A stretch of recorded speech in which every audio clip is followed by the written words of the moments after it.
광고와 다른 통신사의 실제 인터넷 속도 문제. 오늘은 왜 이런 일이 계속되고 있는지 제도적 문제를 짚어봅니다.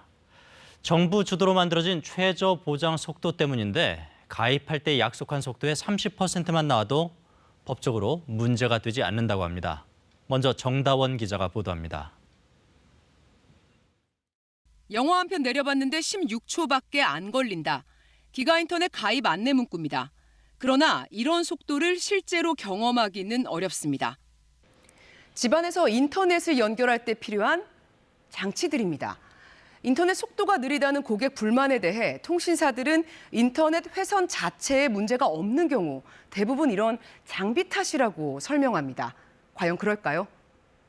열흘 전에 1기가 요금제에 가입한 가정을 방문했습니다.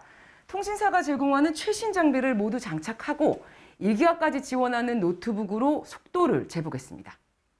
집안의 전자제품을 모두 끄고 랜선을 연결한 뒤 속도를 측정하니 유선 인터넷은 최고 600메가, 무선은 200을 겨우 넘습니다.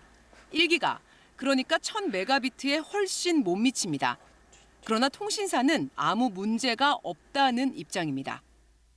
우리나라 통신 3사는 모두 품질 보장 제도를 운영하고 있습니다. 이용 약관에 명시돼 있는데 핵심은 최저 보장 속도입니다. 정부 주도로 19년 전 처음 만들어졌습니다. 인터넷 속도가 최저 보장 속도만큼 나오지 않으면 고객에게 보상해주는 제도입니다. 문제는 최저 보장 속도가 고객이 가입한 속도의 30에서 50%에 불과하다는 겁니다. 특히 비싼 요금제일수록 기준이 낮아집니다. 10기가 상품의 최저 보장 속도는 3기가에 불과합니다. 결국 통신사는 소비자에게 제값을 받고 50%만 서비스를 해도 문제가 없는 셈입니다. 최소 속도가 이용자들에게 제대로 고지가 되지 않았다면 그 부분을 약관의 내용으로 주장할 수 없기 때문에 약관규제법상 당연히 민법상 계약 불이행, 채무 불이행에 해당하는 거죠.